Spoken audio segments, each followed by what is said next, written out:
9h30. France Info. Deux points, ouvrez l'info.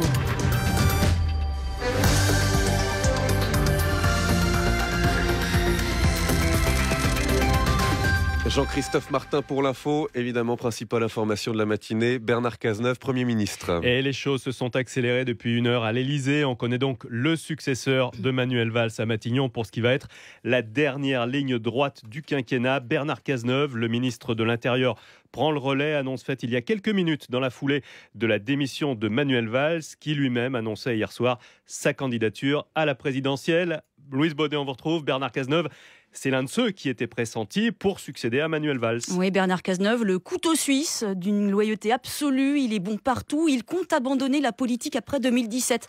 Parfait donc pour incarner un gouvernement totalement au travail.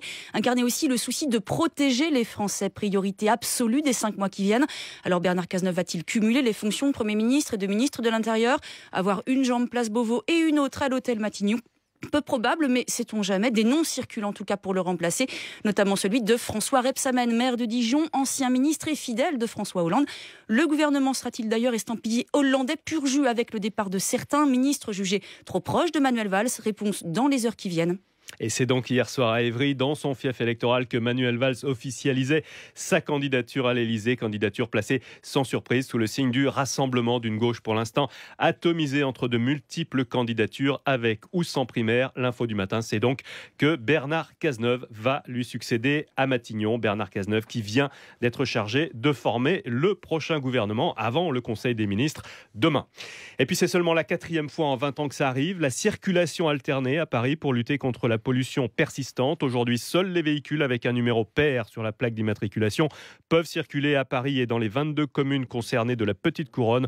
En cas d'infraction, une amende de 22 € si on paye tout de suite. Sinon, 35. En plus de la circulation alternée, les transports en commun sont gratuits aujourd'hui. Métro, RER, tramway et bus. Le Rhône est également concerné. Le département du Rhône touché lui aussi par un épisode de pollution avec un abaissement de la vitesse de 20 km/h sur tous les axes routiers où la limitation est normalement de 90 ou plus. On l'apprenait ce matin, un cran de plus dans l'alerte à la grippe aviaire après la découverte de plusieurs foyers hautement pathogènes dans des élevages du sud-ouest et d'autres cas dans la faune sauvage du Pas-de-Calais et en Haute-Savoie. Le ministère de l'Agriculture vient de relever le niveau de risque qui passe à risque élevé sur l'ensemble du territoire.